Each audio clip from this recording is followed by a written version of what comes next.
Hola, muy buenas tardes. Sean todos bienvenidos a la clase número 5 del programa piloto de seguridad escolar Escuelas Seguras. Quiero agradecer a todos por su presencia, a las personas que van a ver esto de forma diferida, grabada. Igualmente extendemos nuestros saludos. Sean todos bienvenidos. Vamos entonces al inicio con esta nuestra quinta clase de desarrollo de este programa.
Hola a todos, te habla César Herrera, presidente de la SONAP HSE en Colombia.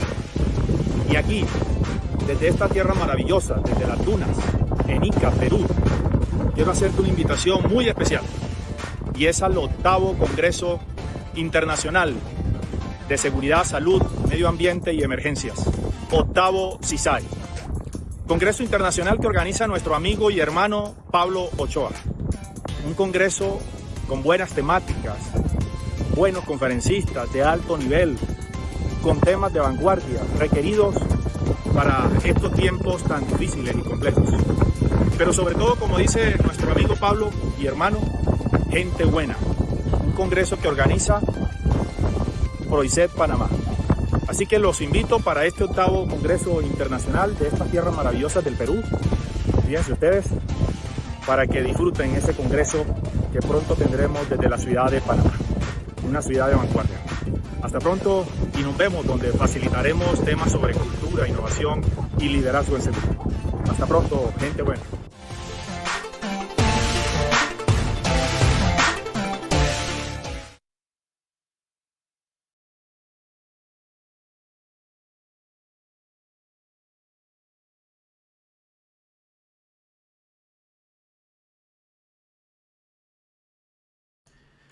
Una de las cosas que siempre decimos es que los niños ven las cosas distintas a cómo las vemos los maestros, los padres, los hermanos.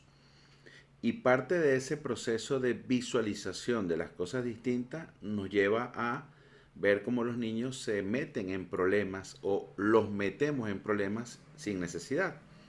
Y parte de eso me refiero a los eventos que tenemos en casa, a los eventos que pasan en el colegio, a esas situaciones adversas que nos llevan a tener que abordar situaciones donde desafortunadamente los niños se ven afectados por casos de primeros auxilios, por casos de intoxicación, por heridas, por golpes, por inadvertencia de los peligros o por esa situación en la cual los padres colocamos a los niños por desconocimiento de nosotros mismos los padres.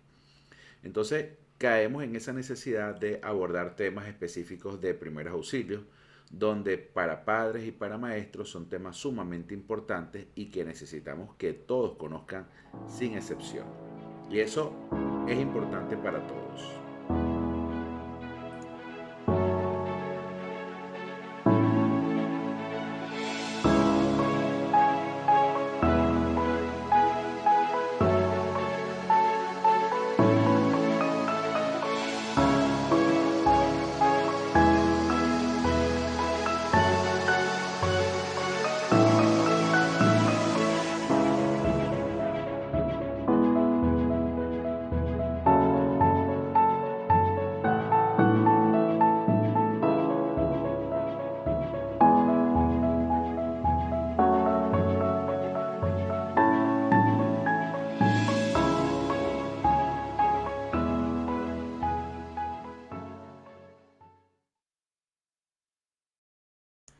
Dicho esto, este programa tiene que continuar y este programa Escuelas Seguras parte entonces con el tema fuerte de lo que es primeros auxilios.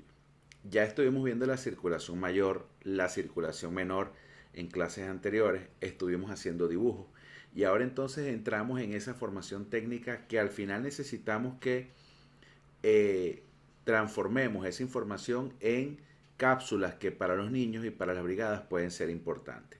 Vamos a abordar primeros auxilios, signos vitales, reanimación cardiopulmonar, hemorragias, lesiones del tejido blando, lesiones osteomusculares, cuerpo extraño en el oído, nariz, ojos, quemaduras, trauma y los mecanismos de lesión. Entonces, como objetivo del curso, nosotros queremos dotar a las personas de conocimientos teórico-prácticos para que puedan desarrollar estas técnicas de primeros auxilios. Pero es importante tener en cuenta que los objetivos específicos es activar el sistema de emergencia. Ese primer sistema de emergencia es nuestra brigada. Esa primera línea de defensa es nuestra brigada. Esa gente que está ahí, que puede atender las situaciones de manera potencial, así como también aprender y poner en práctica técnicas básicas de primer auxilio, maniobras de reanimación cardiopulmonar en adultos, en niños y en lactantes. ¿Y por qué lactantes? Sí, en lactantes. Muchos de ustedes dirigen parvularios, kinders, guarderías, sitios de cuidado y muchas veces nosotros tenemos niños en esa edad. Entonces, entender también lo que es la maniobra de Heimlich, los tratamientos de contusiones, heridas, hemorragias, quemaduras, lesiones osteoarticulares, lo que es la cinemática del trauma y la utilización del desfibrilador semiautomático externo o desfibrilador externo automático. Entonces, nosotros vamos a desarrollar este contenido y para eso vamos a entrar en materia, ¿ok? Entendiendo entonces que los primeros auxilios, pues por supuesto, se ven necesarios y como lo hemos dicho, en la vida cotidiana, ya sea en el ámbito laboral, escolar, nos enfrentamos a situaciones de emergencia. ¿Ok? Algunas de ellas llegan a ser accidentes de gran complejidad y requiere pues que estemos preparados para soluciones rápidas y eficaces. Entonces entendamos que el accidente se define como un hecho eventual e involuntario. Nadie quiere un accidente. Cuando el accidente no es eventual, no es involuntario y no es fortuito, sino que es más bien planificado, premeditado, ya estamos hablando de un delito. Independientemente cualquiera sean los dos escenarios, fortuito o planificado, hay que brindar asistencia médica. Y es para eso que nosotros con el curso de primeros auxilios queremos optar porque esas herramientas, esos conocimientos sean brindados. Se estima que en el mundo se producen anualmente más de 2 millones de accidentes de distinta naturaleza y gravedad. Y eso es importante que lo tengamos en cuenta. En esta capacitación vamos a ver ahorita imágenes que son graves, imágenes fuertes. Es posible que alguno de ustedes no quiera verlas, puede elegir no verlas. Algunos de ustedes pueden elegir no estar en este curso, pero la idea es que si nos estamos preparando para brindar este tipo de ayuda, pues tenemos que fortalecer nuestra capacidad de asimilación de información cruda, de situaciones reales. Vamos a ver sangre, vamos a ver heridas en rostro, vamos a ver situaciones complicadas que muchas veces cualquiera dice, oye, yo no sirvo para esto. Bueno, hay gente que en efecto no sirve para esto, pero todos los que somos padres, todos los que somos maestros, todos los que tenemos a cargo supervisión, por lo menos una familia, tenemos que apoderarnos de coraje, de valentía y echar para adelante con los primeros auxilios, como decimos. O sea, no podemos ser parte de la emergencia, sino más bien de la solución. No incrementemos el problema, vamos a brindar solución.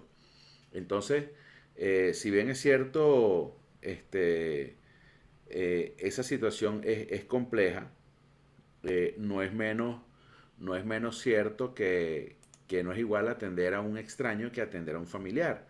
Entonces, esas son situaciones también que muchas veces, aunque en la teoría se vea muy bonita, en la práctica es que vamos a afrontar ese reto. Entonces, nosotros tenemos que entender que la mayor parte de las estrategias para el control de las lesiones y accidentes se centra en la prevención primaria, es decir, evitar que se produzcan lesiones. Eso es la parte de la prevención, ¿no? Pero La prevención secundaria, es decir, una respuesta que de alguna otra forma ya nos va a generar una aplicación de primeros auxilios, pues muchas veces también puede prevenir que las lesiones empeoren.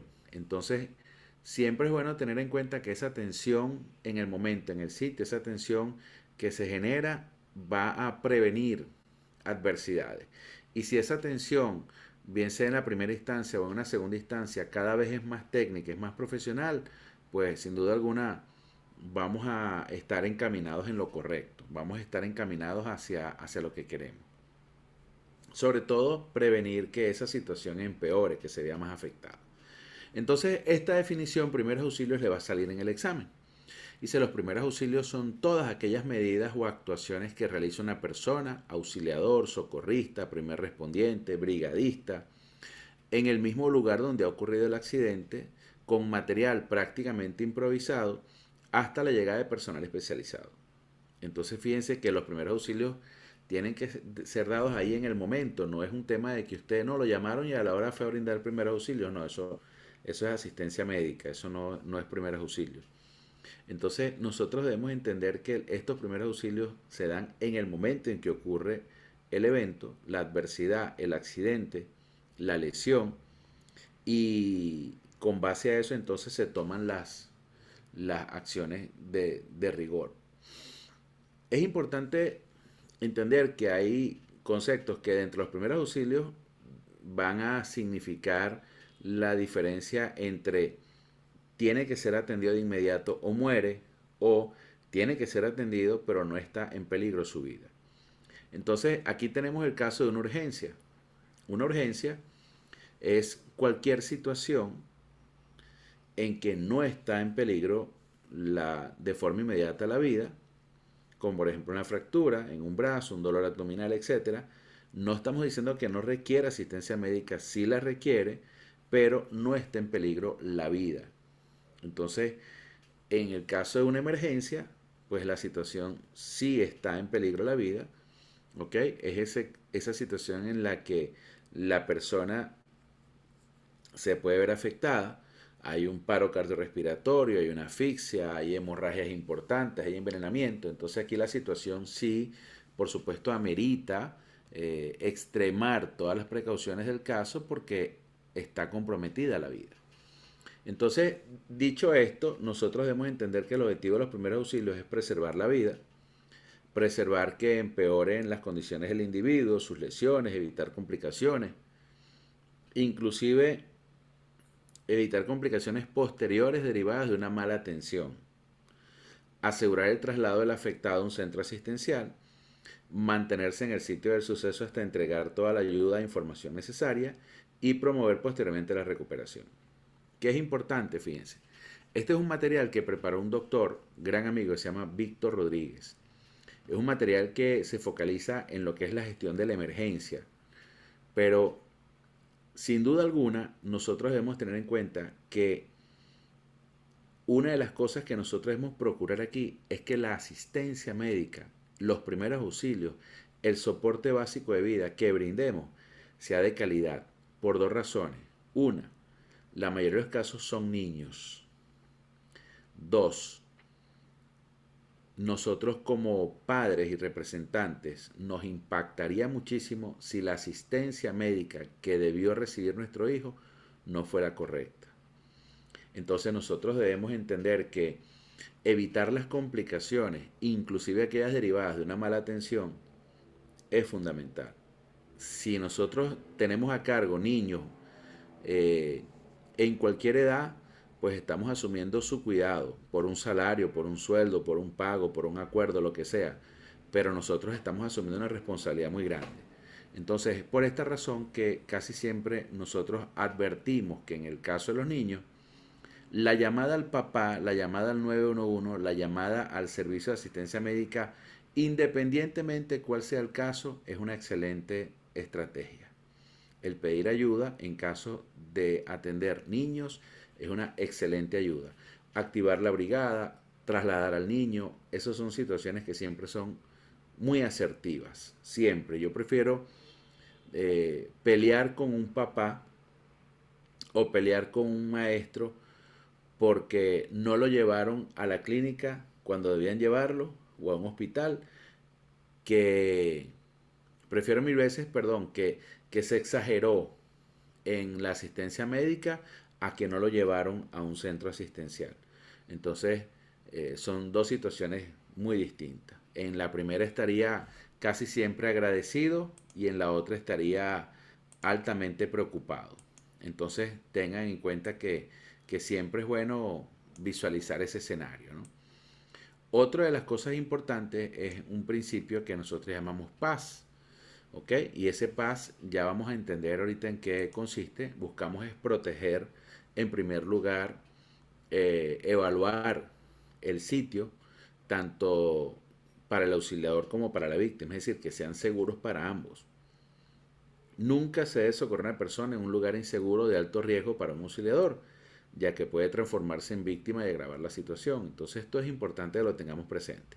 Ese paz, que es la primera letra, esa P, busca es protegernos, ¿no? Ese refrán que dice, muchas veces utilizan los bomberos, los socorristas, que dice primero yo, segundo yo, tercero yo, cuarto yo y último yo. Es prácticamente ese principio. Pues tenemos que protegernos nosotros, proteger la escena para poder proteger entonces a la víctima. Pero si el sitio no es seguro para nosotros, posiblemente seamos víctima también y empeoremos el problema. Seamos parte del problema y lo que queremos es ser parte de la solución. Entonces, cuando usted decide mover a la víctima, es porque realmente la situación así lo amerita. Usted no ha hecho ninguna evaluación ni nada, pero hay un incendio, se va a quemar la víctima, algo puede pasar, le va a caer algo encima, usted la arrastra y la mueve salvando la vida. Así como está ese paso que es proteger, el segundo paso es avisar. Entonces, ese avisar es comunicarnos al 911. Ojo, los niños deben recibir instrucciones de cómo llamar al 911, no al 911. Óigase bien, el 911 para los niños es un número muy grande. Sin embargo, los números 911 está entre los primeros 10 números que el niño se aprende.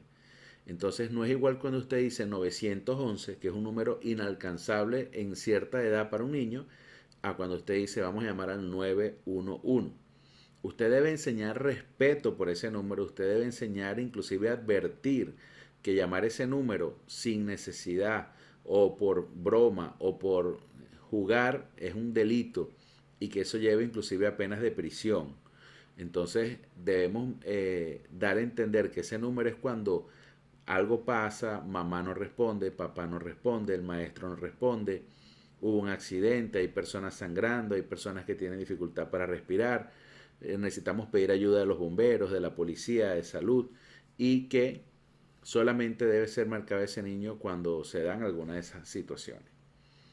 De la misma manera, así como tenemos esos principios, el primero era proteger, el segundo era avisar, el tercero es socorrer. Entonces ahí, previa evaluación del herido, se debe hablar con el accidentado para ver si responde y si se observa alguna retroalimentación de parte de él. Si finalmente se puede decidir cuál es la ayuda que se va a brindar, pues muchas veces estamos llamando a una ambulancia y necesitamos el bombero. Muchas veces llamamos a bomberos y necesitamos una ambulancia. A veces creemos que llamar a ambos es igual y los recursos son los mismos. Entonces eso es parte de lo que vamos a ver en este curso, cuando aplica una cosa y cuando aplica la otra y focalizarnos. Hay servicios donde son integrados, donde usted llama, por ejemplo, al 911 y ahí la llamada ellos mismos la derivan. Esos son casos similares. También está el caso, por ejemplo, en otros países que el número de emergencia es el 123 o el 117 o el 171. Todos esos sistemas integran servicios de respuesta a emergencia. Ahora bien, un aspecto importante es que nosotros, dentro de esos principios básicos, está la ética y el respeto. Entonces, una de las cosas que nosotros no debemos hacer es emitir comentarios sobre el estado de la salud del afectado. Ay, mire esa herida, ay, ese hombre seguro murió. Ay, mire esa lesión, wow, se le salieron las tripas. Mira esto, ¿qué pasó? Ay, ese le perforó el corazón, el pulmón. Ay, no, mira, quedó desfigurado. Ese tipo de comentarios son pésimos, sobre todo es porque hay un nivel de conciencia donde la víctima puede estar escuchando absolutamente eso y en lugar de transmitir calma, en lugar de transmitir cordura, sosiego, lo que transmite más bien es, perdón, es estrés, es tensión, es afectación, es alteración de la actividad cardíaca. Entonces eso no ayuda para nada, al contrario, perjudica. Entonces, otra de las cosas importantes en ese socorrer es mantener la temperatura corporal. Si la persona está mojada, si la persona está empapada en agua, si la persona tiene muchísimo frío, nosotros tenemos que procurar pues darle el abrigo que podamos. No estamos autorizados para administrar medicamentos. No lo estamos autorizados. De hecho, en Panamá se prohíbe inclusive el suministro de medicamentos como el caso del acetaminofén. ¿Ok? El acetaminofén la gente lo ve como inofensivo y sin embargo el acetaminofén tiene efectos secundarios que lo dice en la misma caja o puede generar efectos secundarios este, donde desafortunadamente cuando se da un acetaminofén, si hay hipertensión arterial, se puede generar afectaciones importantes en, en el sistema circulatorio. Entonces, todos esos medicamentos, por más simples que sean, deben ser prescritos por orden de un médico, de un facultativo para eso. Entonces es importante que nosotros no estemos administrando medicamentos a menos que ya hayan sido indicados, en el caso de niños, por un especialista, por un médico, y nos digan, no, este es el medicamento que hay que darle a ese niño porque así es que el médico lo prescribió. Eso es otra cosa distinto. Y por supuesto, como niño, tiene una autorización de un papá. Entonces nosotros debemos pedirle al papá que nos dé la instrucción médica, la orden médica, el récipe médico, para entonces nosotros ser parte de ese programa de tratamiento médico en un salón de clase, en un colegio. Aunque casi siempre recomendamos que el esquema de medicación sea dado en casa, va al colegio y luego al regresar del colegio, entonces ahí lo recibe nuevamente la dosis que corresponda. Sin embargo, pues es parte de nosotros también aprender y respetar y apoyar, porque muchas veces los medicamentos deben ser dados a ciertas horas, entonces son temas más delicados. Nosotros no debemos dar líquido por ninguna circunstancia, ni alimento. ¿Ok? Nosotros no debemos dar ni líquidos ni alimentos, a menos que estén indicados. Hay niños que son hipoglicémicos, es decir, que tienen un nivel de glicemia baja en sangre por general, en una determinada circunstancia, tienen problemas de lo que es el funcionamiento del páncreas, entonces la generación de insulina se hace más complicada, entonces en algunos casos, a algunos niños le indican una dosis de azúcar, un caramelo, o más bien por el contrario, dosis de insulina, entonces en esos casos tiene que haber una administración médica, una preparación para eso, una prescripción médica. Aparte de eso, en situaciones de emergencia, cuando nosotros le damos líquido a alguien para tomar, ese espacio que está ocupando el líquido, esa vía que estamos utilizando para que ingrese el líquido, es la misma vía que comparte para la entrada y la salida del aire. Entonces es preferible mil veces que entre aire a que entre un líquido. ¿Ok? Porque ese líquido puede generar también dificultad para respirar por ahogamiento, por atragantamiento. Muchas veces cuando están estas debilidades y alguien le da algo de comer o de beber, termina siendo expulsado y se induce el vómito. Como decimos casi siempre, no, se fue por el camino viejo. Entonces ese tipo de cosas son complejas. No debemos dar licor en ningún caso, ni que no, que para que mejore el efecto de la droga, no, que para que mejore el efecto de esto, no, que para que no sienta tanto dolor, no, porque esa es una tradición. Nosotros no somos parte de eso, ni primeros auxilios forma parte de esto. Lo que es paz significa proteger, avisar y socorrer.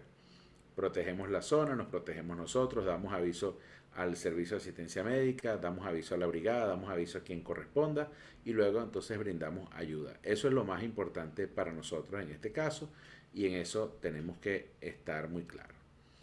En esta situación de pandemia y antes de la pandemia, los criterios de bioseguridad eran muy tomados en cuenta. Sin embargo, se ha girado a raíz de la pandemia la bioseguridad a un aspecto donde la protección respiratoria juega un rol más importante que antes. Sobre todo porque cuando inhalamos, cuando exhalamos, cuando estamos cerca de una persona, esa carga viral que puede estar en nuestro cuerpo la podemos estar transfiriendo a otra persona. Y esa carga viral de esa persona nos las puede estar transfiriendo a nosotros.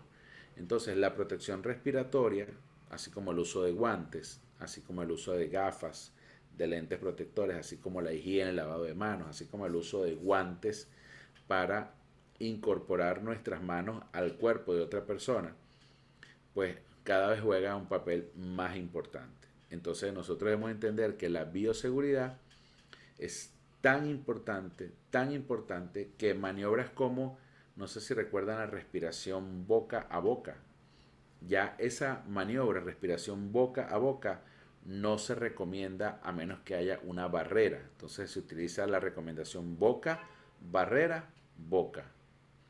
Y cuando usted utiliza esa maniobra respiración boca a boca, bueno, cuando es un familiar, un hijo, una persona que forma parte de su burbuja familiar, ahí usted procede, pero el resto en cualquier accidente en casa, cualquier niño en el colegio, cualquier persona desconocida, lo que se indica es respiración barrera, respiración, es decir, respiración boca, barrera, boca. En ningún momento se recomienda retirar las barreras, pero sabemos que eso puede cambiar si esa persona es de nuestro círculo familiar, si hay ese nexo de conocer quién es esa persona para abordar esos casos. Independientemente de cuáles sean los escenarios, la limpieza de las manos, el uso de las mascarillas, el uso de alcohol, el uso de gafas o lentes de seguridad son sumamente importantes en todo momento. El objetivo es que usted sea parte de la solución y no el problema. Hay precauciones universales. Dentro de los primeros auxilios, tanto antes, durante y después de la actuación, hay recomendaciones universales. Entendamos que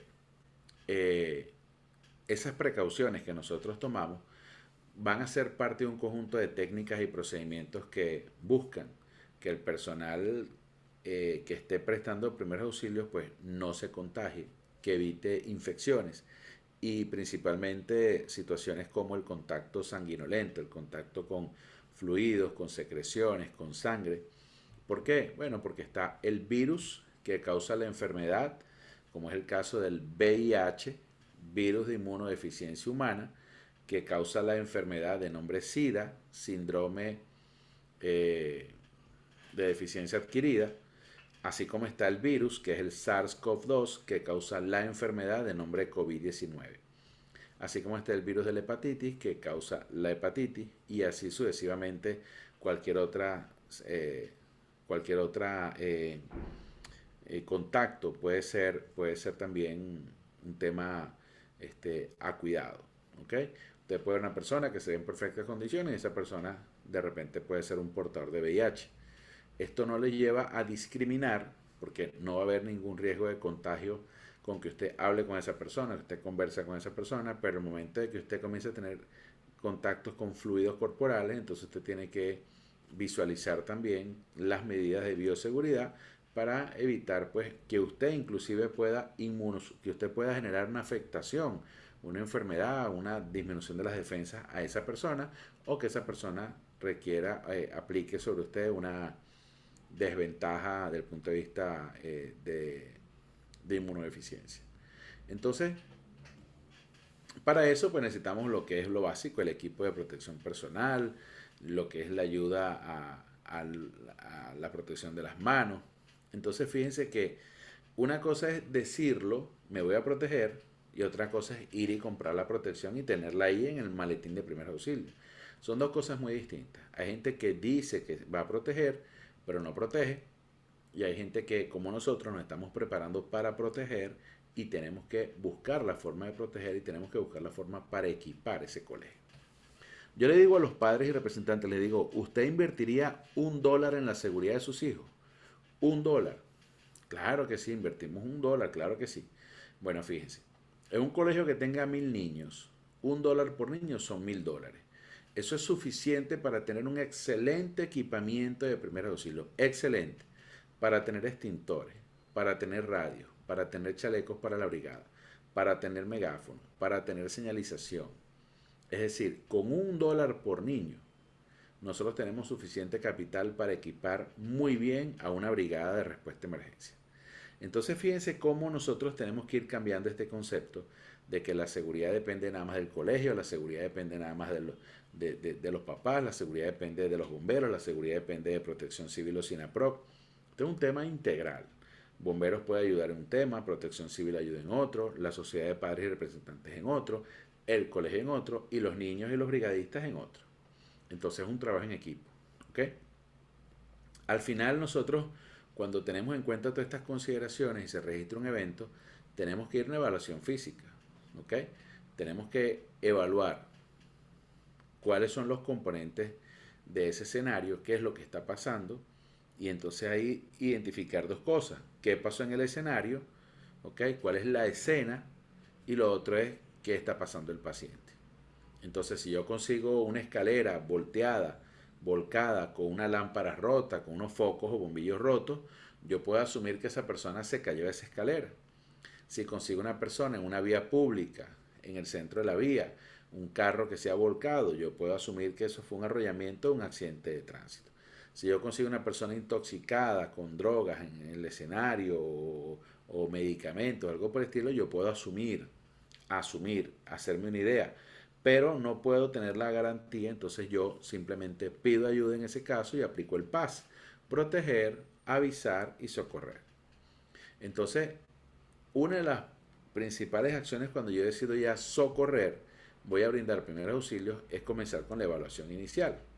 Esa evaluación inicial es tanto del paciente como de la escena. ¿Ok?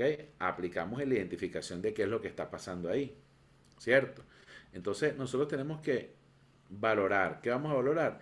El medio ambiente que rodea al paciente. ¿Ok? El lugar del evento. Cómo pudo haber ocurrido. Las condiciones. Además de la recogida de la información subjetiva y objetiva para comprobar las posibles lesiones o enfermedades y determinar, por supuesto, las necesidades de atención del lesionado. Fíjense que la información aquí puede ser muy subjetiva y puede ser muy objetiva. Objetiva: hubo un choque, chocó. Objetivo: ¿está la persona tirada? Sí, está la persona tirada. ¿Qué más es objetivo? ¿Qué más es preciso? ¿Están en una curva? Sí, están en una curva. Eso es lo objetivo. Lo subjetivo: esa persona de repente venía distraída. ¿Cómo sé yo que venía distraída? Entonces nosotros tenemos que procurar tener esa información, o esa información va a ayudar después a una investigación, un peritaje, o simplemente con que no nos afecte. Y nosotros somos la persona que estamos brindando asistencia médica, pero llevamos a esa persona a un hospital y alguien nos hace pasar un mal rato. Entonces ahí debe entrar en juego lo que es la ley del buen samaritano. Entonces nosotros, en ese caso, cuando decimos ayudar, tenemos también que buscar la forma de dejar evidencia de que eso no es un evento que se vincula con nosotros, sino que estamos prestando una asistencia médica. En esa evaluación de la escena, nosotros tenemos que pensar en la seguridad, en la escena, en la situación.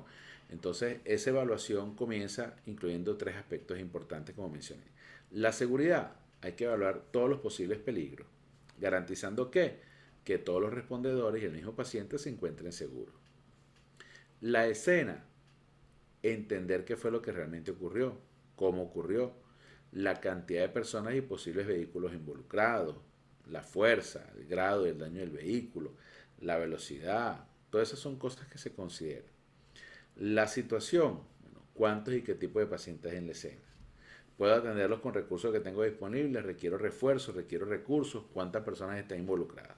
Entonces, esa es información de la escena, pero nosotros rápidamente podemos obtener esa información, retransmitirle, decir: no me mandes una ambulancia, mándame 20, tengo 60 heridos. Entonces, más bien, manda a un hospital de campaña ahí en el sitio, en lugar de mover toda esa gente a otra área. Dicho esto, quiero saber si hay alguna pregunta y quiero dar 5 minutos de receso, solamente 5 minutos, para buscar agüita, cafecito y regresar. Si hay alguna pregunta, la vamos formulando en el chat para ir dejando esta primera etapa a un lado y dar pie a más información.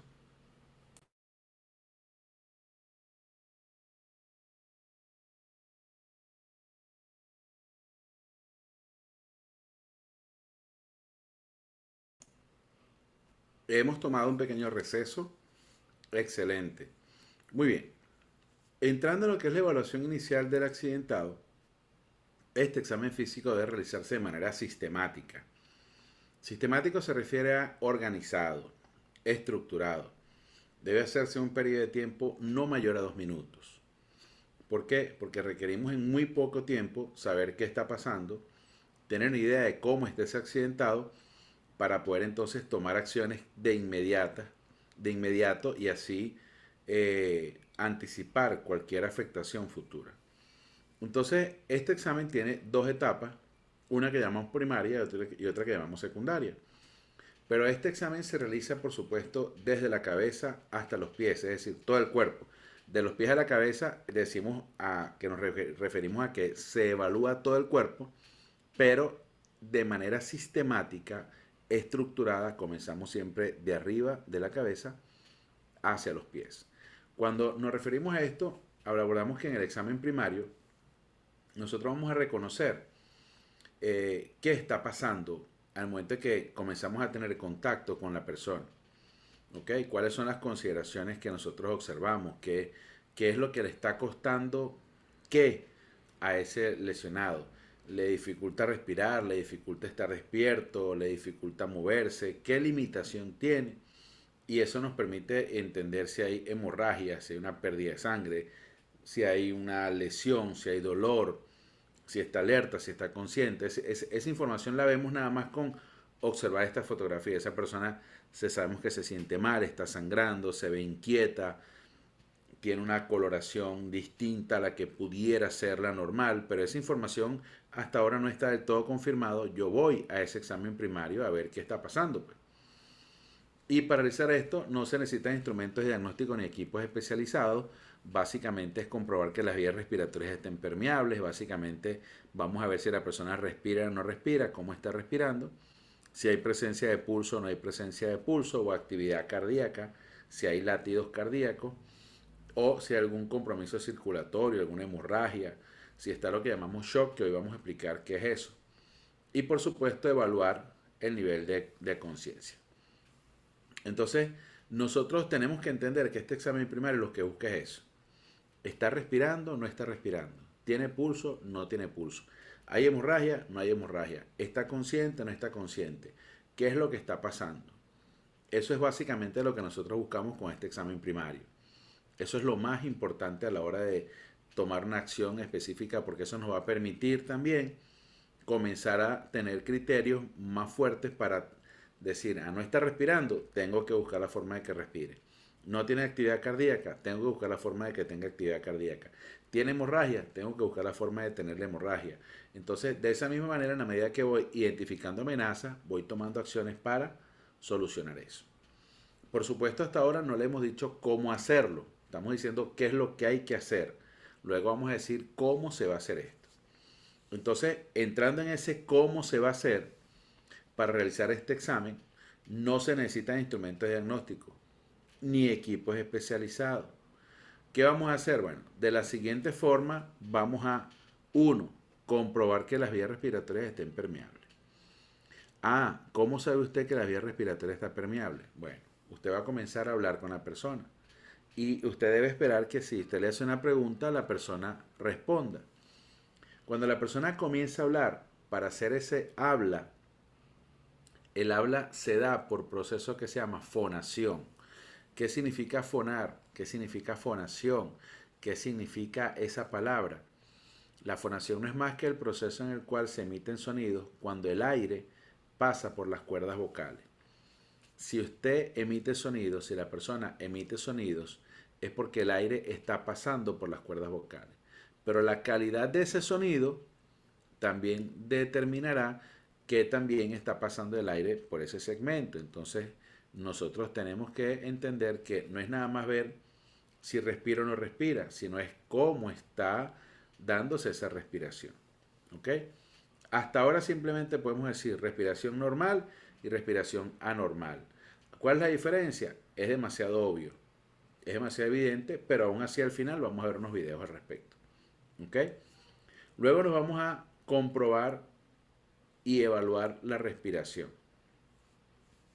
En esa comprobación de la respiración, nosotros tenemos que entender que hay una ritmicidad, una entrada y una salida de aire. Entrada y salida de aire. Cuando la respiración es distinta a eso, y es irregular, duele, es atípica, no tiene una frecuencia referente, sino que tiene una arritmicidad, nosotros podemos decir que algo está pasando. ¿Ok? No exactamente podemos anticipar y decir, no, lo que está pasando es esto, está comprometido esto y por esto, no. Sabemos que algo no está bien. ¿Ok? Y luego nos vamos a verificar la presencia del pulso carotídeo. Entonces, el pulso, vamos a enseñar a tomarlo hoy también en esta sesión. Ya hicimos un pequeño refuerzo, una introducción en las clases anteriores de circulación mayor y menor, pero hoy aquí vamos a visualizarlo. Entonces, tenemos la necesidad de identificar si hay pulso o no hay pulso, si ahí está comprometida la circulación o no. Y luego vamos a hablar del shock. Ese shock vamos a hablar, básicamente vamos a entenderlo como el nivel de conciencia, pero es algo más complejo. En este momento y este nivel lo visualizamos así. Cuando nosotros focalizamos en buscar respuestas, nosotros tenemos que entender también que esa respuesta se da en personas que están conscientes. ¿Ok? Y básicamente cuando no está consciente, ya este paso de buscar respuestas, ya usted lo sigue desarrollando, pero sabe que esa persona no está respondiendo, usted sabe que hay un nivel de gravedad superior a cualquier otro cuando la persona está consciente. Entonces, con una pregunta simple, por ejemplo, nosotros podemos saber si esa persona está ubicada o no. Dice, ¿recuerda lo que pasó? ¿Qué fue lo que pasó, señor, señora, joven? ¿Qué fue lo que te pasó? Cuéntame. Otra pregunta es, ¿cómo se siente? ¿Siente algún dolor? ¿Algo le duele? Cuénteme qué se siente. Otra pregunta es, ¿cuál es su nombre? ¿Recuerda el día de hoy? ¿Qué fue lo que sucedió? Entonces, todas esas son preguntas simples que usted puede hacerlo para ver si esa persona puede emitir respuesta. Ahí obtendremos información acerca del estado de la vía aérea, si la persona habla, la vía aérea está en perfecto estado, la capacidad ventilatoria, ¿ok? Y lo que llamamos la perfusión, ese riego sanguíneo que se da cuando el cuerpo está recibiendo y enviando sangre de manera asertiva, ese llenado capilar, esa irrigación sanguínea, esa cantidad de sangre que hay en los tejidos, en el cerebro, en todas partes, van a permitir que se dé una respuesta correcta, asertiva. Pero es probable que no haya una respuesta correcta. Entonces ahí cuando decimos no, la persona no está ubicada en el espacio, en el tiempo, no sabe qué fue lo que pasó, la respuesta es no clara, imprecisa, errada. Entonces ahí usted sabe que la situación es más compleja, inclusive el riesgo de muerte es inminente cuando se dan esos casos. La persona perdió la conciencia, se desmayó, recibió un golpe tan fuerte, está perdiendo tanta sangre que... Entonces todo ese tipo de situaciones son interesantes tenerlas presentes para abordarlas lo más rápido posible. Esta posición me encanta, ojo, esta posición me encanta. Es una posición muy buena, muy segura. Es una posición que se genera con muchísima facilidad y tranquilidad. Esa es la posición que le digo, la posición contra los borrachos, la posición de seguridad, la posición en la que duerme papá, en la que duerme mamá. Nosotros podemos utilizar esos términos para asociarlos con niños. Y esto es el primer ejercicio que nosotros hacemos después que enseñamos a tomar el pulso. Vamos a adoptar la posición de seguridad. Entonces, en estos casos, los niños adoptan esa posición de seguridad porque nosotros los enseñamos, los motivamos y le decimos cuando papá o mamá tengan alguna dificultad, están inconscientes, mientras llamamos al 911, los pasamos a esta posición. ¿Ok? Ese es lo que buscamos, es darle a entender a los niños que hace falta practicarlo. Muchas son las causas que pueden ocasionar un cuadro de inconsciencia de un accidentado. Entonces una persona inconsciente, por supuesto aquí en este caso, está inconsciente, pero se da muchas veces porque el paso de aire puede estar generando alguna enfermedad, alguna afectación, porque inhaló un material extraño que puede causar la muerte, la asfixia, la intoxicación. Entonces aquí nos piden revisar la boca del paciente para descartar la presencia de cuerpos extraños. descartar la presencia de contenido gástrico ocasionado por vómito. Es decir, estamos asumiendo que la persona se desmayó producto de la interacción con un cuerpo extraño que dificultó la entrada de aire o la presencia de algún contenido gástrico que quizás generó una afectación, una intoxicación, cualquier situación donde se haya ingerido un producto peligroso o algo por el estilo. Pero en estado de inconsciencia, todas las funciones del cuerpo están disminuidas. ¿Okay? La respiración puede ser torpe y puede ser lenta. Estas posiciones buscan siempre corregir todo ese tipo de situaciones. Una persona inconsciente que respira, pero en una posición de asfixia, está inconsciente y no respira, puede llegar a ser colocada en esa posición para garantizar que todo el aire que esté en el cuerpo y la sangre que esté en las piernas esté más bien a nivel de pulmones, a nivel de cerebro y corazón. Si hay síntomas de vómito, tos, porque hay un cuerpo extraño, la víctima debe colocarse de lado inmediatamente. Esto facilitará la salida del cuerpo extraño de la boca, así como está la persona. En la medida que estamos estornudando por un cuerpo extraño, algo pasó, en esa misma medida la persona puede ir perdiendo la capacidad respiratoria y es preferible acostarla en esta posición a que se desmaye. Entonces cosas como estas tenemos que irlas considerando y entenderlas. Entonces hacer ejercicio en el aula de cuál es la posición de seguridad es siempre una buena estrategia para generar alegría, compartir, proximidad. ¿Ok? Si en este estado se paraliza la respiración, entonces ya la situación es más complicada porque esa es la posición, digamos que es una de las más seguras para luego iniciar la reanimación cardiopulmonar o la respiración artificial. Entonces, estando ya en esa posición, al dejar simplemente que el cuerpo vuelva a la posición normal, la posición de súbito, la posición de seguridad, por así decirlo, donde la persona está boca arriba, acostada, con las manos estiradas, es una posición bien estratégica para practicar otras maniobras, como es el caso de la reanimación cardiopulmonar o continuar con la evaluación secundaria. Entonces, si nosotros estamos en este escenario, ya hicimos esa primera evaluación, vimos si respira o no respira, si tiene pulso, no tiene pulso, si hay hemorragia, no hay hemorragia, si está en shock o no está en shock. O sea, le hicimos preguntas, ¿cómo estás? ¿Cómo te sientes? ¿Qué pasa? Y usted está viendo si hay sangre o no hay sangre, si la persona está respirando o no está respirando. Usted está buscando la información ahí, qué fue lo que pasó en ese entorno. Después que terminamos eso y ya tenemos una información, podemos decir, no, estoy llamando, por ejemplo, decir algo, estoy llamando, ¿qué pasó? No, mira, veo una persona aquí que aparentemente se cayó de una escalera. Ok, ¿por qué dice eso? Bueno, está la escalera en el piso, está la mesa rota, veo que la persona está sangrándose de un golpe, pero la persona está inconsciente. Ya usted hizo su análisis. Usted no puede estar perdiendo tiempo en detalles y cosas. ¿Por qué? Porque usted tiene que avisar, recuerden, proteger, avisar y socorrer. Entonces, cuando usted termina de proteger la zona y usted comienza a asistir en esa primera evaluación, usted está llamando también. Y usted está dando información, usted no está perdiendo tiempo en pedir ayuda. Inmediatamente usted comienza con su evaluación secundaria. Entonces usted puede inclusive decirle a la persona, mire, yo conozco RCP, estoy haciendo la evaluación primaria, terminé la evaluación primaria, estoy haciendo la evaluación secundaria. Entonces usted va compartiendo lo que usted va buscando con esa persona, que de paso casi siempre todos son técnicos en emergencias médicas o formados en esa área o manejan ese tipo de situaciones. Entonces una vez que usted realice el examen primario, se procede inmediatamente con el examen secundario y entonces va con los signos vitales. ¿Ok?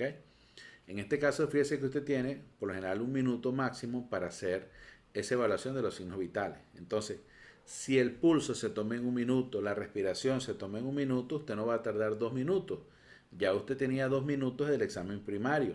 Usted tiene poco tiempo, entonces tiene que buscar la forma de ser muy ágil en esto para que tenga la información lo más rápido posible. Y por supuesto, esa evaluación se realiza de la cabeza del lesionado o enfermo hasta los pies del lesionado o enfermo. Es decir, hay que buscar toda la información que pueda haber en este caso. Eso para mí es determinante, es importante y tenemos que estar atentos a ese caso. Quiero saber hasta acá si hay preguntas, quiero saber si tienen alguna consulta, alguna duda, si estamos claros con el examen primario y secundario. Déjenme saber, por favor. Voy a dar 2 minutos para atender cualquier consulta y estamos 100% a la orden.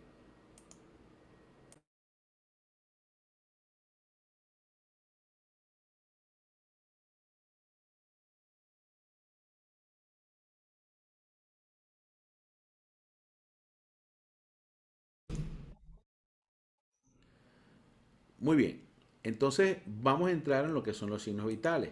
Ya nosotros estuvimos hablando de esto, estuvimos haciendo una introducción, pero después que nosotros hacemos esa primera evaluación y sabemos qué es lo que está pasando, entonces nos vamos a esta evaluación donde ya queremos saber la calidad de esa circulación, la calidad de esa respiración, pero aquí básicamente tenemos que entender que esa calidad depende de dos cosas: ¿está vivo o no está vivo? Entonces, para saber si esa persona está vivo o no está vivo, tenemos obligatoriamente que focalizar nuestra atención en lo que son los casos de primeros auxilios. ¿Ok? Y esa información, nosotros tenemos que visualizarla, tenemos que plasmarla, tenemos que dejarla bien clara, porque es importante que eso lo precisemos, ¿no? Eso para nosotros es importantísimo.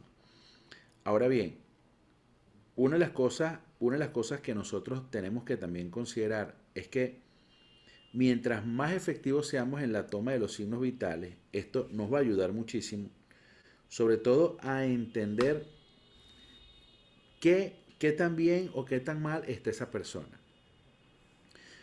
Cuando nosotros definimos signos vitales, el signo es algo que es objetivo, es algo que da un indicio, es algo que señala algo, ¿ok?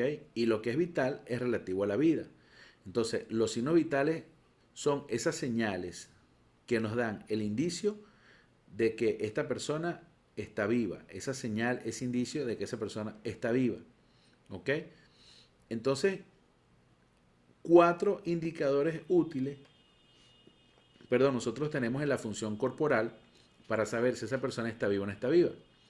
¿Y cuáles son esos? Respiración, presión arterial, pulso y la temperatura. Esos son los 4 elementos que constituyen los signos vitales. Repito, el pulso arterial, la respiración, la presión arterial y la temperatura. Ahora bien, vamos a entender muy bien a qué nos referimos cuando hablamos de cada uno de ellos. Primero, pasemos por la temperatura corporal. Últimamente la hemos tomado mucho por temas del virus SARS-CoV-2, pero debemos entender que la temperatura corporal es un balance de la producción de calor o pérdida de calor del cuerpo. Eso es lo primero. Luego de eso, debemos entender que el valor normal es para la temperatura oral es de 37 grados centígrados, el rectal 38 grados centígrados, el axilar 37 grados centígrados. La temperatura puede variar por muchas causas: infecciones, deshidratación, enfermedades, traumatismo, ansiedad. Todo eso puede producir una elevación de la temperatura corporal. La misma actividad física casi siempre genera cambios en la temperatura corporal. Entonces, debemos entender que lo normal es conseguir una temperatura en estos parámetros donde la persona esté en condiciones normales. Todo lo que se consiga con una variación considerable a estos valores puede generar alertas a nivel de primeros auxilios, pero no pudieran ser concluyentes muchas veces. Sabemos que algo no está bien, pero nada más con este signo vital no podemos precisarlo. Entonces necesitamos ampliar esa evaluación. ¿Y a qué nos referimos? Bueno, ¿usted cómo detectó la temperatura? Usted colocó un termómetro, pero usted también, si no tenía termómetro, usted colocó la mano y si esta persona está fría, está caliente.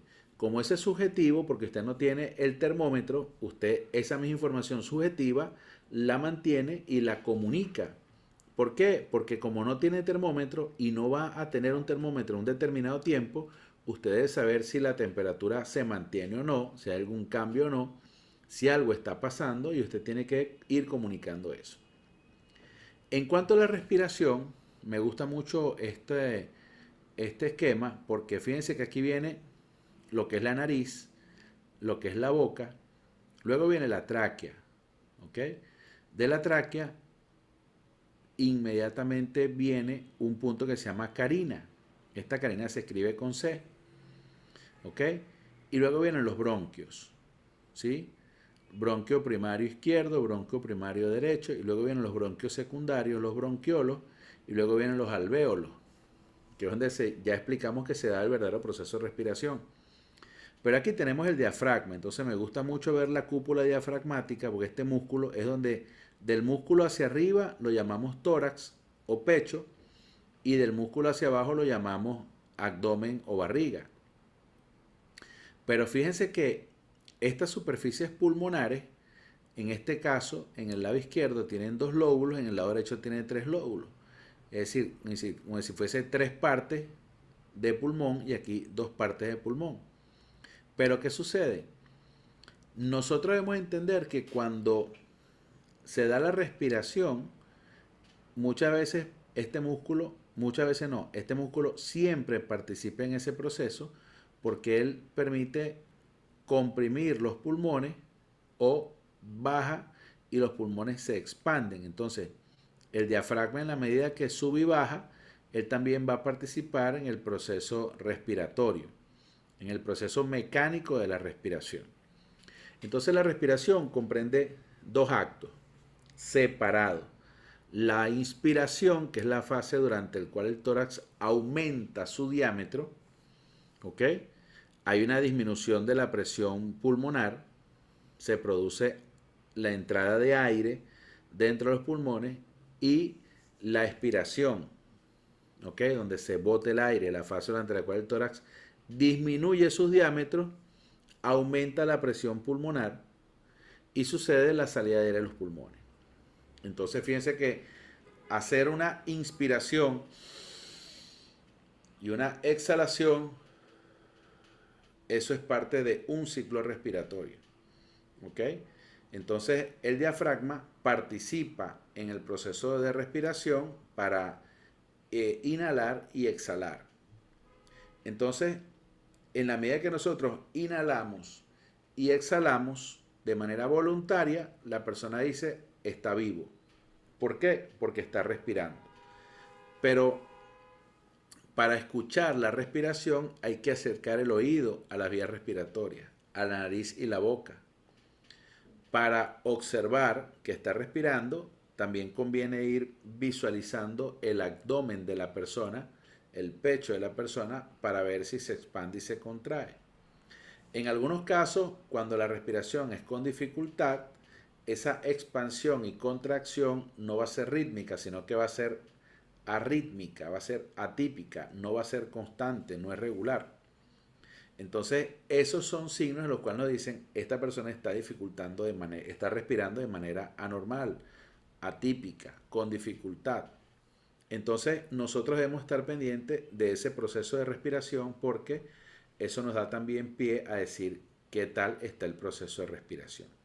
Entonces, aquí nosotros podemos observar cómo se da ese proceso y visualizar de la mejor manera cómo la verdadera respiración nos lleva a entender que el aire que exhalamos contiene alto contenido de dióxido de carbono, mientras que el aire que inhalamos tiene alto contenido de oxígeno.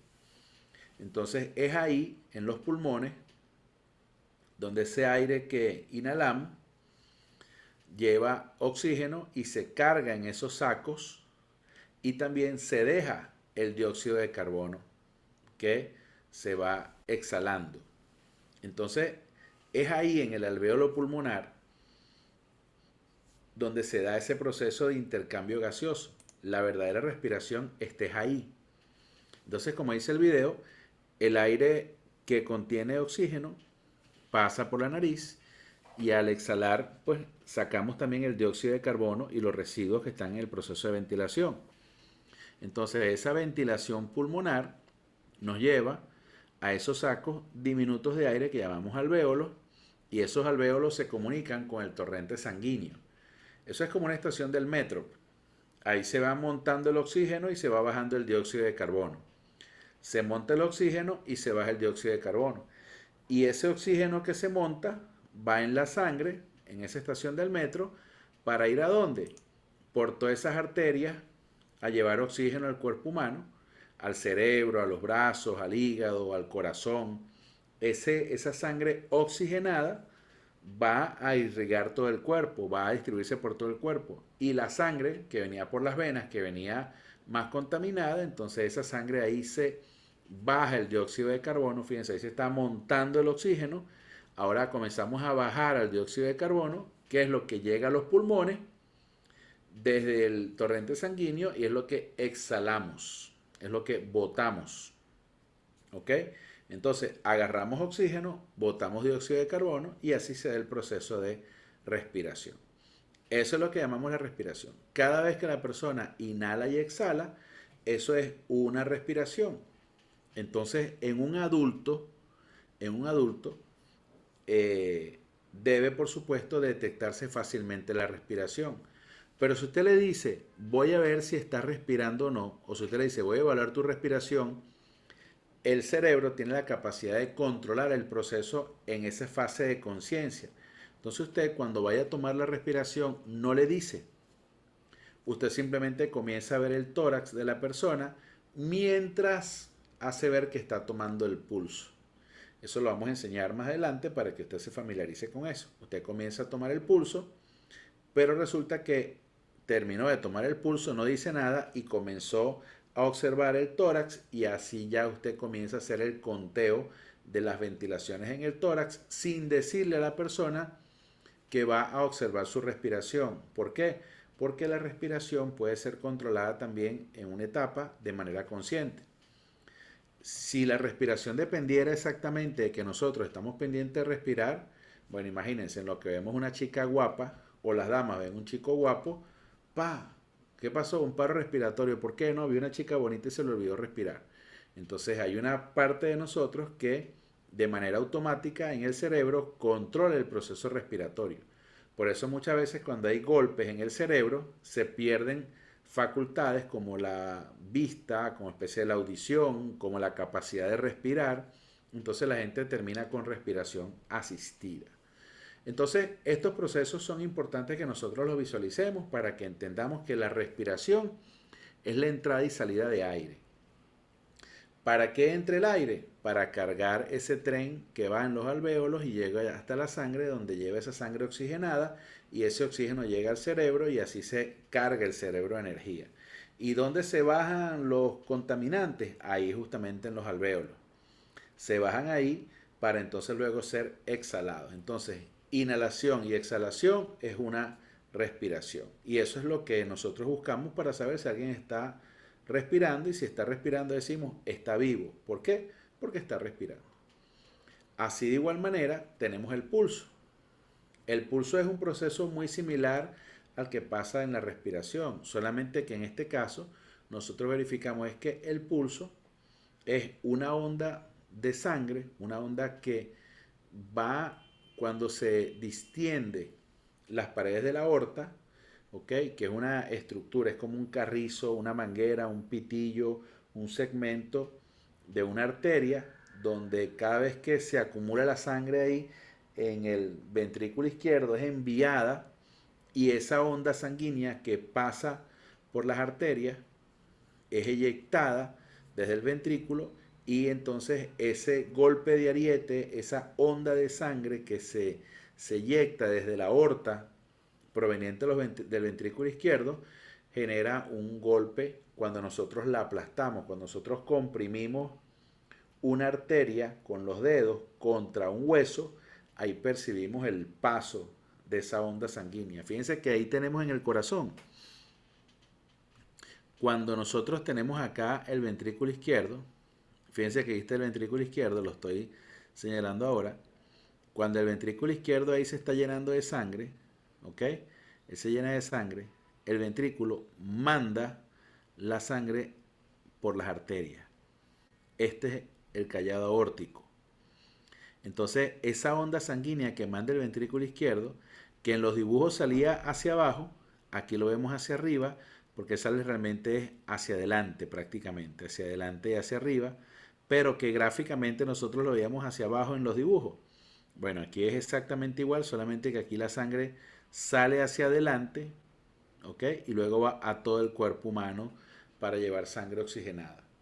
Entonces, ese callado aórtico es una arteria que sale prácticamente del ventrículo izquierdo. Entonces, por ahí sale toda la sangre que va al resto del cuerpo. Entonces, cuando el corazón bombea y se comprime, por supuesto, la onda sanguínea viaja por las arterias. Entonces, nosotros tomamos el pulso, ¿ok? En minutos, cada vez que se da ese bombeo sanguíneo, y ese bombeo sanguíneo nos lleva a decir que hay actividad cardíaca. Si no hay pulso, puede ser por dos cosas. Uno, no hay actividad cardíaca. Como no hay bombeo de sangre, no hay latidos, tampoco hay pulso. Y la otra opción es que haya una obstrucción, algo que impida que la sangre, aunque es bombeada por el corazón, llegue hasta ahí. Entonces, fíjense, esas son las dos opciones. Uno, que no haya actividad cardíaca. Y dos, que haya un bloqueo. Ahora bien, pudiese ser que la actividad cardíaca sea tan débil, que no nos deje registrar esa onda de choque de la sangre contra una arteria.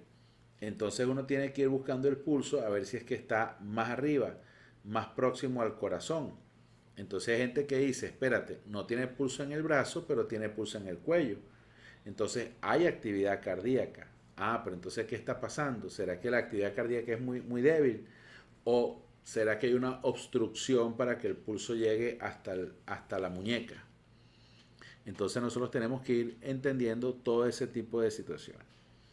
Muy bien, entonces fíjense que una de las cosas importantes también aquí es tener la opción para verificar y contabilizar el pulso y por supuesto entender que este es un signo vital sumamente importante y que hay hay varios sitios donde se puede tomar el pulso, pero mientras más cercano estemos al corazón, el pulso será percibido con mayor facilidad, con mayor fuerza.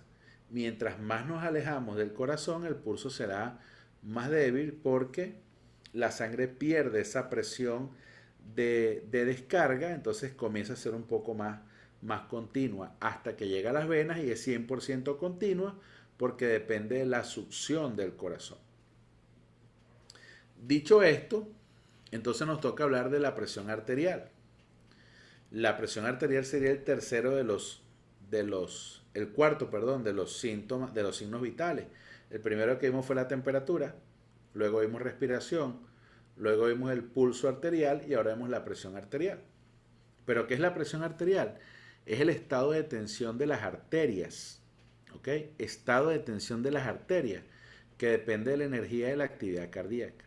Mientras haya mayor energía, la sangre sale del corazón con mayor agilidad y esa sangre que sale con mayor agilidad pasa rápidamente por las arterias, pero no genera bloqueos ni permanece mucho tiempo. Hay buena elasticidad. Cuando más bien la elasticidad se pierde, cuando más bien la sangre es más viscosa, va más lento, genera mayor tensión, genera mayor contacto, fricción con las paredes, hay mayor mayor potencial de choque, por así decirlo. Entonces, mientras la sangre circula más lento, hay más tensión en ese sitio entre la sangre y la arteria. Cuando la sangre circula más rápido, entonces hay menos tensión. ¿Por qué? Porque la sangre pasa menos tiempo en ese mismo punto. Entonces, la presión arterial es un estado de tensión de las arterias que depende de la actividad de la energía cardíaca. Por supuesto, también depende de su elasticidad, depende de la resistencia en arteriolas y en vasos capilares, depende también del retorno venoso, del total de sangre que haya, de la viscosidad de la sangre. Es decir, hay muchas cosas que se oponen o que alteran esa presión arterial. Si la sangre es muy aguadita, menos viscosa, fluirá mejor. Si la sangre es más espesa, más viscosa, fluye con más lentitud. Como fluye con más lentitud, hay más presión. Entonces, cuando le metemos sangre a las arterias, cuando le metemos grasa a las arterias, cuando le metemos todo el tiempo harina, todo el tiempo comida chatarra, automáticamente las arterias comienzan a engrosarse, tanto por dentro como por fuera, porque ellas van perdiendo elasticidad, son más rígidas. Entonces, ellas tienden también a comenzar a tener afectaciones y a generar afectaciones.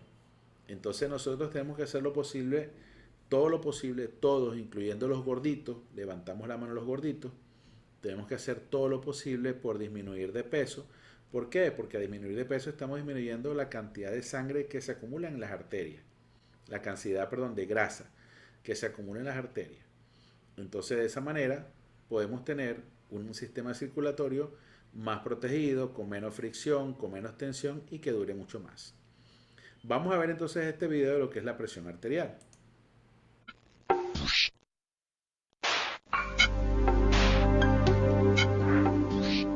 La fuerza de la sangre en las paredes arteriales se llama presión arterial. La presión normal es importante para el flujo apropiado de la sangre desde el corazón hasta los órganos y tejidos del cuerpo. Cada latido del corazón empuja la sangre hacia el resto del cuerpo. Cerca del corazón, la presión es más alta, y lejos del corazón es más baja. La presión arterial depende de muchos factores, incluso de cuánta sangre está bombeando el corazón y del diámetro de las arterias por las cuales se mueve la sangre. Generalmente, cuanta más sangre se bombee y más estrechas sean las arterias, más alta será la presión.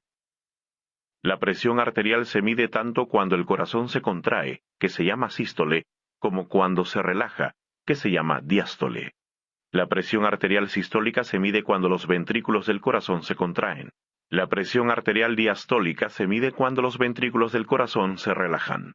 La presión sistólica de 115 milímetros de mercurio se considera normal, al igual que la presión diastólica de 70. Comúnmente, esta presión se expresaría como 115 sobre 70. Las situaciones estresantes pueden causar un aumento temporal de la presión arterial. Si una persona tiene una lectura consistente de presión arterial de 140 sobre 90, sería evaluada por hipertensión arterial. Si no se trata, la hipertensión arterial puede dañar órganos importantes, como el cerebro y los riñones, así como provocar un ataque cerebrovascular.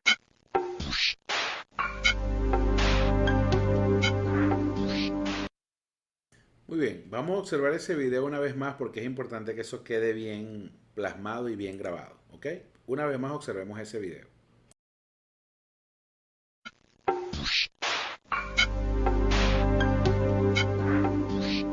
La fuerza de la sangre en las paredes arteriales se llama presión arterial. La presión normal es importante para el flujo apropiado de la sangre desde el corazón hasta los órganos y tejidos del cuerpo. Cada latido del corazón empuja la sangre hacia el resto del cuerpo. Cerca del corazón, la presión es más alta, y lejos del corazón es más baja. La presión arterial depende de muchos factores, incluso de cuánta sangre está bombeando el corazón y del diámetro de las arterias por las cuales se mueve la sangre. Generalmente, cuanta más sangre se bombee y más estrechas sean las arterias, más alta será la presión. La presión arterial se mide tanto cuando el corazón se contrae, que se llama sístole, como cuando se relaja, que se llama diástole. La presión arterial sistólica se mide cuando los ventrículos del corazón se contraen. La presión arterial diastólica se mide cuando los ventrículos del corazón se relajan. La presión sistólica de 115 milímetros de mercurio se considera normal, al igual que la presión diastólica de 70. Comúnmente, esta presión se expresaría como 115 sobre 70. Las situaciones estresantes pueden causar un aumento temporal de la presión arterial. Si una persona tiene una lectura consistente de presión arterial de 140 sobre 90, sería evaluada por hipertensión arterial. Si no se trata, la hipertensión arterial puede dañar órganos importantes, como el cerebro y los riñones, así como provocar un ataque cerebrovascular.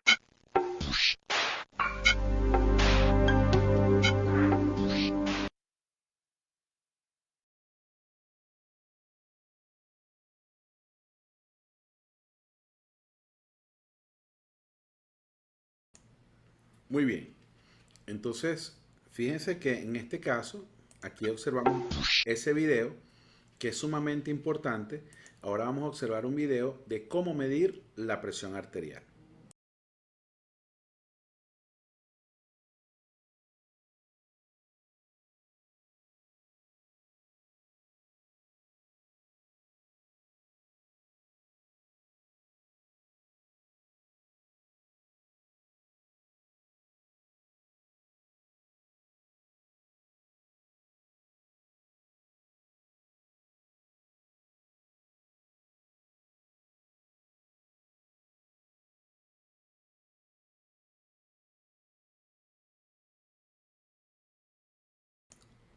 Entonces, según la Organización Panamericana de la Salud, nosotros tenemos que entender que la presión arterial tiene unos pasos que se utilizan para ser medido. Entonces, el paso número 1, aquí focalizamos, es no conversar con la persona, apoyar el brazo a la altura del corazón, colocar lo que es el brazalete y colocar el cuerpo, el tensiómetro ubicado al mismo nivel del punto donde se va a medir. ¿Ok? Eso es importante que lo tengamos presente. Ahora fíjense, una vez que tenemos esos 4 primeros pasos de no conversar, apoyar el brazo a la altura del corazón, colocar el brazalete, entonces nos recomiendan apoyar los pies, no cruzar las piernas, tener la vejiga vacía, no tener ganas de orinar, ¿ok? Porque eso incrementa y afecta los valores de la presión arterial. Entonces, no conversar, ¿por qué? Porque esa conversación agita, estimula, incrementa afectaciones o alteraciones a la presión arterial. Segundo, colocar el tensiómetro a nivel del corazón. ¿Por qué? Porque estamos tomando justamente la tensión arterial en un elemento que queremos que sea ecuánime, que sea equilibrado, que no haya variaciones de presión porque el tensiómetro esté por encima o por debajo del cuerpo. Luego nos va al tercer punto, que es colocar el brazalete. Ese brazalete, según las indicaciones, debe estar colocado ajustado de tal manera que pueda inclusive intentar ser movido hacia arriba y hacia abajo, pero que él no se desplace. Es decir, tiene que quedar ajustado de tal manera que sin bloquear la circulación, él permanezca en su sitio. Y es bueno tener la referencia de que debe estar 2 dedos por encima del pliegue del codo. ¿Ok? Cuando nosotros colocamos 2 dedos por encima del pliegue del codo, alejamos el brazalete del punto de flexión del codo. Entonces la idea es mantenerlo alejado. Cada brazalete tiene un sensor. Ese sensor debe estar ubicado siempre en la cara interna del brazo. 2 dedos por encima del pliegue del codo, en la cara interna del brazo, para ahí, en ese punto, entonces tener ubicado el sensor. ¿Y por qué ahí? ¿Por qué en este punto? Porque ahí pasa la arteria humeral. Entonces la idea es que el sensor esté exactamente encima de la arteria humeral para que ahí tengamos el registro correcto. Algunos equipos requieren de ser insuflados de manera manual y otros requieren más bien simplemente presionar el botón de Start para que se active el tensiómetro. Entonces aquí vamos a ver justamente alguna de esas opciones y vamos a escuchar lo que llamamos los ruidos de Korkov para entender un poco qué es lo que se escucha con la presión arterial. Entonces veamos acá esta información que es importante.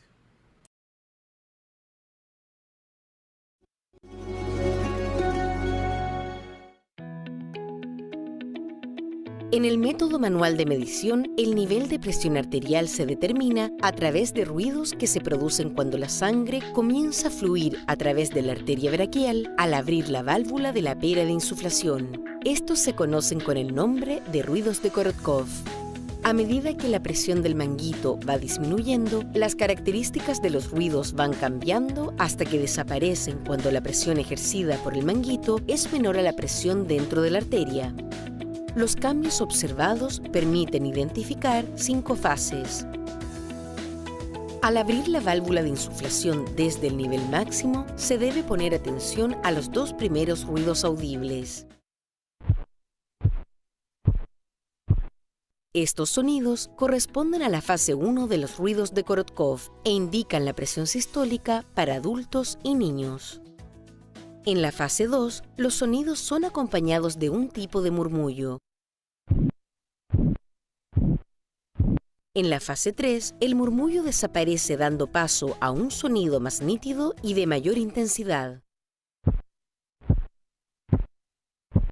La fase 4 va acompañada de un claro ensordecimiento del ruido,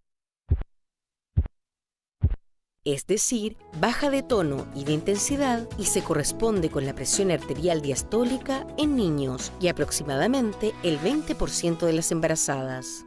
Finalmente, en la fase 5, desaparecen todos los sonidos y se corresponde con la identificación de la presión arterial diastólica en adultos.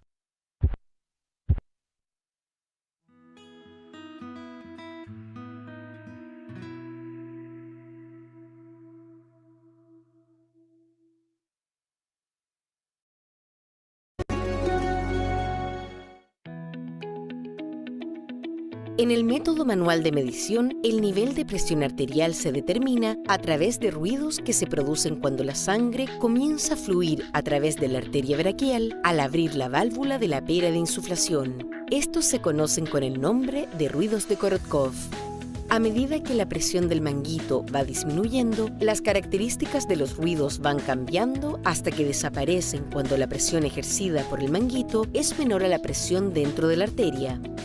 Los cambios observados permiten identificar 5 fases.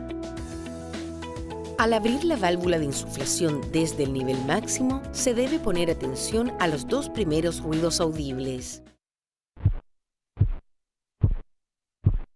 Estos sonidos corresponden a la fase 1 de los ruidos de Korotkov e indican la presión sistólica para adultos y niños. En la fase 2, los sonidos son acompañados de un tipo de murmullo. En la fase 3, el murmullo desaparece dando paso a un sonido más nítido y de mayor intensidad. La fase 4 va acompañada de un claro ensordecimiento del ruido, es decir, baja de tono y de intensidad y se corresponde con la presión arterial diastólica en niños y aproximadamente el 20% de las embarazadas.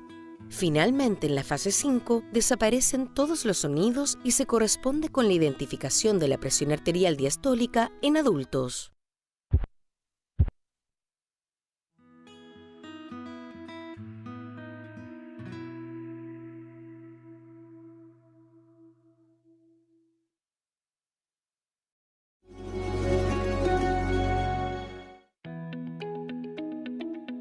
En el método manual de medición, el nivel de presión arterial se determina a través de ruidos que se producen cuando la sangre comienza a fluir a través de la arteria braquial al abrir la válvula de la pera de insuflación. Estos se conocen con el nombre de ruidos de Korotkov.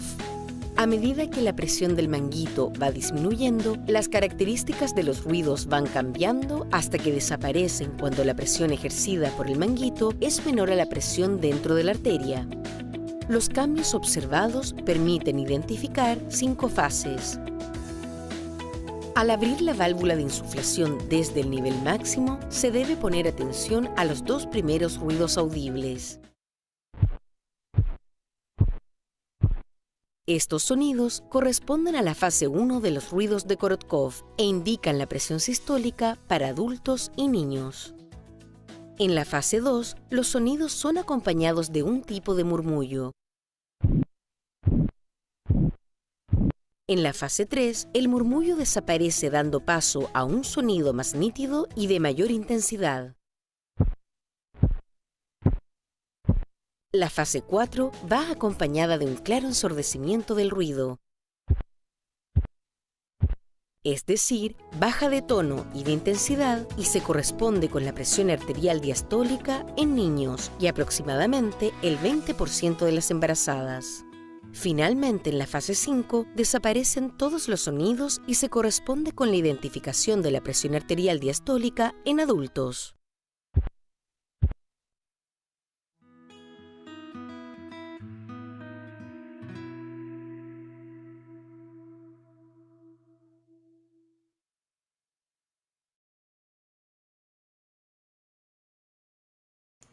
Bueno, hemos visto ya entonces cómo se realiza el control de la presión arterial, sin embargo esto conviene que usted lo vaya practicando en casa. Entonces vamos a comenzar teniendo en cuenta que los valores normales de una presión arterial normal de un adulto en reposo en nuestro país o en nuestra región, tanto Centro como Sudamérica, normalmente está entre 120 y 80 milímetros de mercurio. Perdón, 120 y 80 milímetros de mercurio. 120 la presión sistólica o alta y 80 la presión diastólica o baja. 120 sobre 80 o 120-80 milímetros de mercurio, mmHg. Le recuerdo que mm es el símbolo de milímetros y Hg es el símbolo de mercurio. Entonces, 120 sobre 180 milímetros de mercurio. Cuando usted tiene 130 o 110 no significa que está mal. Esos son valores aceptados. 10 milímetros más por encima, 10 milímetros más por abajo son aceptados.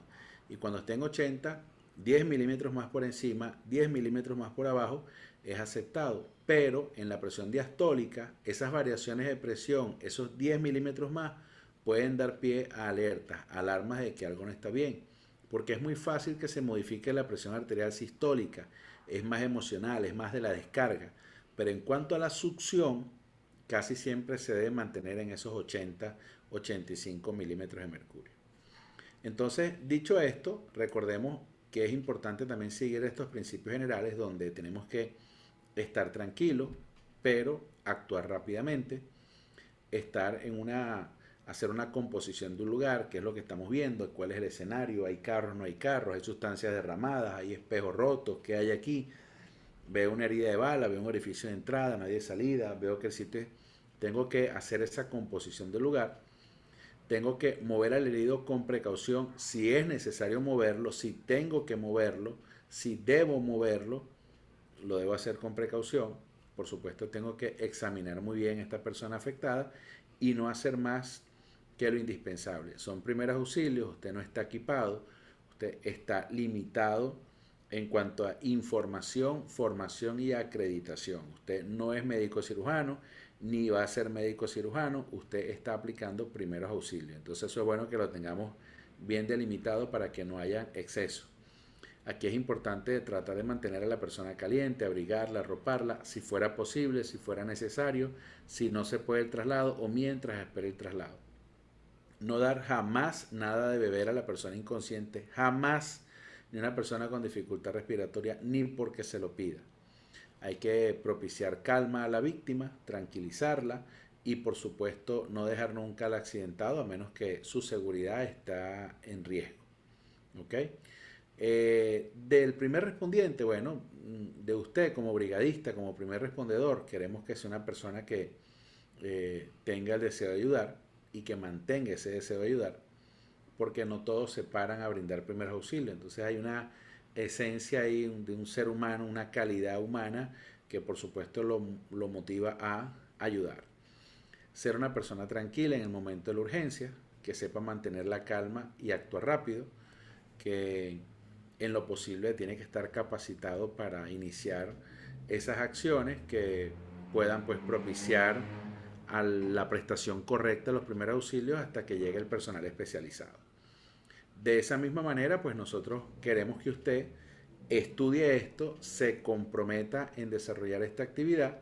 Si hay preguntas, es el momento para hacerlas y si no, pues quedo a su orden y su atención para la siguiente clase. ¿Cuándo es la siguiente clase? La siguiente clase es esta misma semana, el día viernes vamos a tener la misma clase a las 4 de la tarde, hora de Panamá. Vamos a tener la continuación de este curso de primeros auxilios. A partir de acá incrementamos la sesión de formación por semana para que usted fortalezca esos conocimientos y cada día salga mejor preparado. Muchísimas gracias al doctor Víctor Rodríguez, fue la persona que preparó este material para compartirlo con ustedes y que en la siguiente fase del programa de formación él estará abordando más bien mayor profundidad esta información. Quedo a su orden, si hay preguntas, por favor, con toda confianza le escriben en el chat, me avisan, levantan la mano e inmediatamente las abordamos. Si no las hay, bendiciones para todos y que tengan una excelente jornada o excelente descanso según la hora en la que vean esto.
Hola a todos, te habla César Herrera, presidente de la SONAP HSE en Colombia.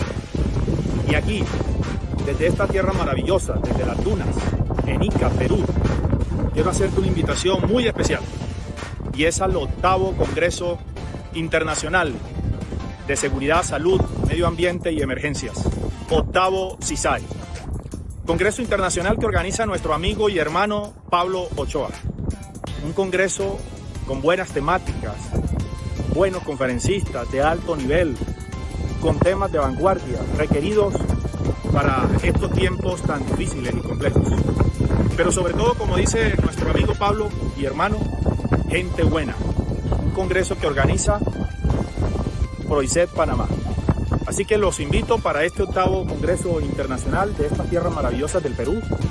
Fíjense ustedes, para que disfruten ese congreso que pronto tendremos desde la ciudad de Panamá, una ciudad de vanguardia.